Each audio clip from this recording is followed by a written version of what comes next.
तो दोस्तों नमस्कार, स्वागत है आप सभी का एजुकेशन मंत्रा में। दोस्तों इस वीडियो में हम बात करने वाले हैं विभिन्न प्रतियोगी परीक्षाओं से संबंधित लेटेस्ट अपडेट के बारे में। दोस्तों देखा जाए तो आज की डेट में योगी जी की कैबिनेट बैठक होने वाली है। किन प्रस्तावों पर मुहर लगने वाली है इस पर हम चर्चा करेंगे।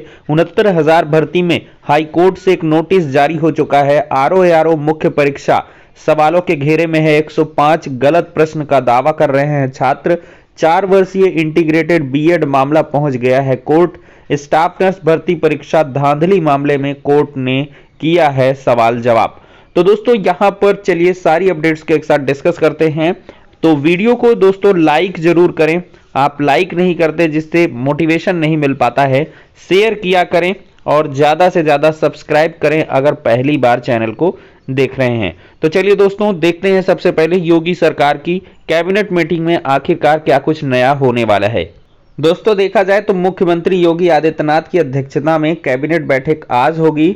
रसोइयों अंशकालिक अनुदेशकों का बढ़ेगा मानदेय, इन प्रस्तावों पर लगेगी मुहर।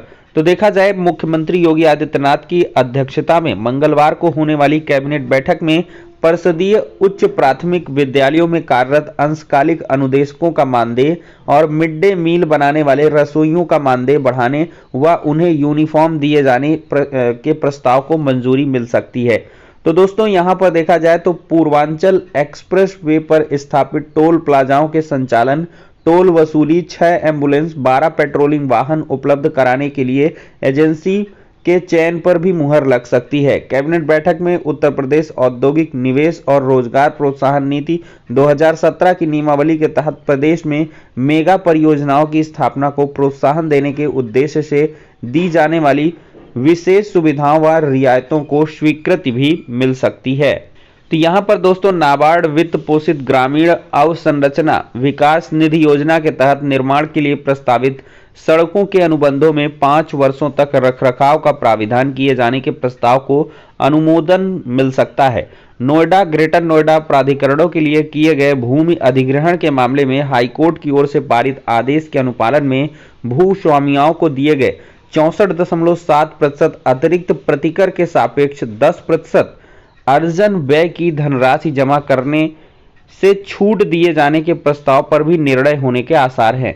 सहारनपुर में रलब संपार को बंद करने के लिए 2 लेन रल उपरगामी सेतु के निर्माण के लिए सिंचाई विभाग की भूमि लोक निर्माण विभाग को निःशुल्क देने का प्रस्ताव भी मंजूर किया जा सकता है।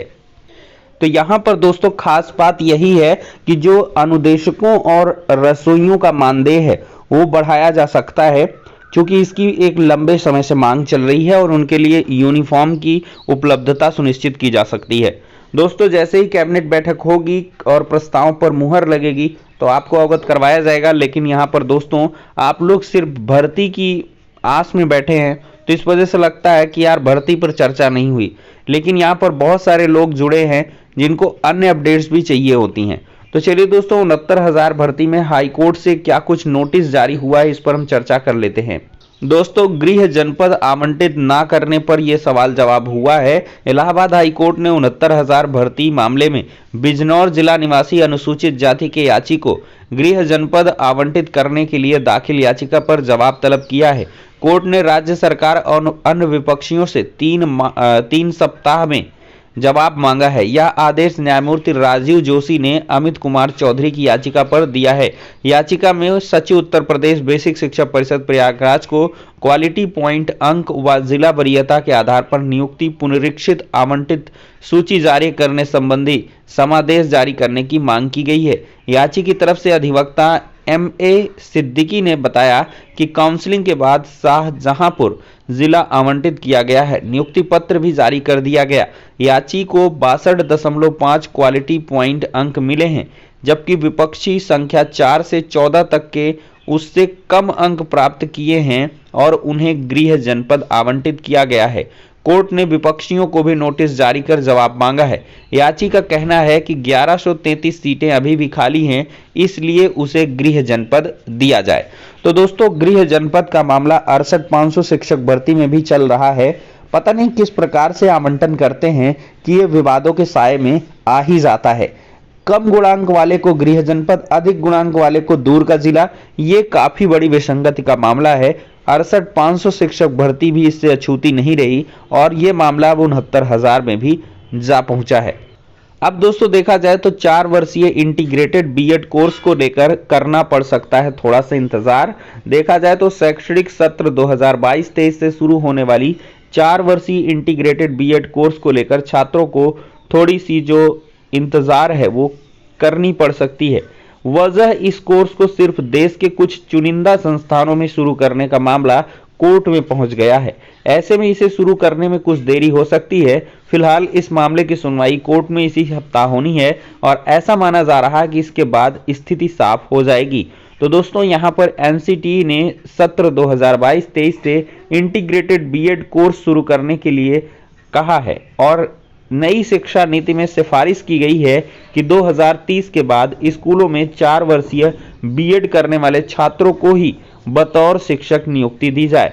तो एनसीटीई से जुड़े सूत्रों की माने तो नए शैक्षणिक सत्र से इस इंटीग्रेटेड कोर्स की तैयारी है। इसके तहत 3 तरह के कोर्स किए जाएंगे। इसमें बीए बीएड, बीएससी बीएड और बीकॉम बीएड शामिल हैं। इनमें दाखिला सीधे 12वीं के बाद होगा और इस कोर्स से शिक्षक बनने का सपना देख रहे छात्रों की पढ़ाई न सिर्फ 4 साल में पूरी हो जाएगी बल्कि उन्हें दोहरी डिग्री भी मिलेगी। अभी शिक्षक बनने के लिए 3 साल तक ग्रेजुएशन और 2 साल का बीएड का कोर्स करना होता है। ऐसे में कुल 5 साल लगते हैं। इस नए कोर्स में अब ऐसे छात्रों के 1 साल का जो समय है वो बच जाएगा।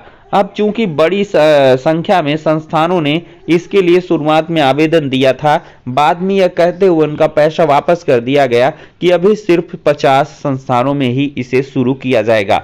तो दोस्तों ऐसा क्यों हो रहा है भेदभाव? या इसको पहले पूरी तरीके से एक्सरसाइज करके, होमवर्क करके ज्यादा से ज्यादा शिक्षण संस्थानों में भी अनुमति मिलनी चाहिए। इसी वजह से यह मामला हाई कोर्ट जा पहुंचा है। तो चलिए दोस्तों, जो जैसी अपडेट होगी आप सभी को उपलब्ध करवाएंगे। दोस्तों देखा जाए तो स्टाफ नर्स भर्ती परीक्षा में धांधली पर जवाब तलब हुआ है। इलाहाबाद हाई कोर्ट ने उत्तर प्रदेश लोक सेवा आयोग द्वारा आयोजित सिस्टर ग्रेड परीक्षा में धांधली की शिकायत करते हुए दाखिल याचिका पर आयोग से जानकारी मांगी है। यह आदेश न्यायमूर्ति मंजू रानी चौहान ने प्रतिमा व अन्य की याचिका पर दिया है। तो याचिका के अधिवक्ता अग्निहोत्री कुमार त्रिपाठी का तर्क है कि स्टाफ नर्स सिस्टर ग्रेड की 2 परीक्षा का विज्ञापन 2021 में जारी किया गया। इसका परिणाम 3 अक्टूबर 2021 को घोषित हुआ। परीक्षा वस्तुनिष्ठ होने के बावजूद आयोग द्वारा जारी आंसर शीट पर याचिगण की आपत्तियों को नहीं सुना गया और परिणाम घोषित कर दिया गया। यह भी कहा गया कि जिन अभ्यर्थियों ने अपने अनुभव प्रमाण पत्र लगाए थे उस पर मिलने वाले 15 अंक का वेटेज भी उनको नहीं दिया गया। मामले की सुनवाई की अगली तिथि 26 अप्रैल नियत की गई है। दोस्तों देखा जाए तो आरओ के प्रश्न पत्र में 105 अशुद्धियों का दावा है। तो दोस्तों आरओ की मुख्य परीक्षा करा रहा है। परीक्षा 26 अप्रैल तक चलेगी। भाषा विज्ञानी और समीक्षक पृथ्वीनाथ पांडे ने परीक्षा के प्रश्न पत्र में काफी अशुद्धियां होने का दावा किया है। बताया है कि 24 अप्रैल को आयोजित सामान्य हिंदी और आलेखन के प्रश्न पत्र में 105 अशुद्धियां मिली हैं। प्रश्न संख्या 1 में गद्य अलग और अवतरण अलग है। योजक चिन्ह निर्देश चिन्ह बनकर दोनों से अलग हो गया है, जबकि गद्य अवतरण छपना चाहिए था। तो दोस्तों इसमें बहुत सारी जो त्रुटियां हैं वो देखने के लिए मिल रही हैं।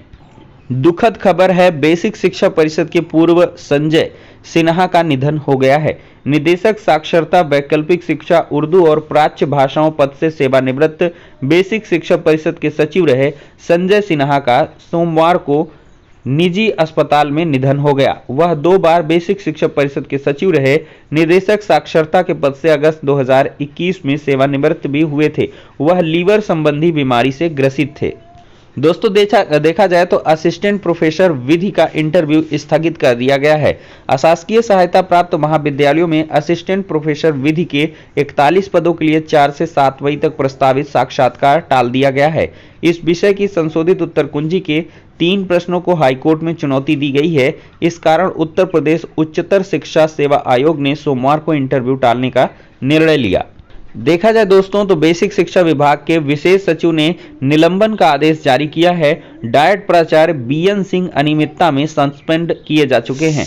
डायट प्रवक्ताओं से धन मांगने का आरोप है और जो विषय नहीं चलते थे बीटीसी में उनको भी करवाते थे। ज्वाइनिंग के 1 माह बाद ही विवाद में आ गए डाइट प्राचार्य। शिकायत पर जिले स्तर पर जांच भी हुई थी। प्रशासनिक अधिकारी से विवाद कर लिए थे।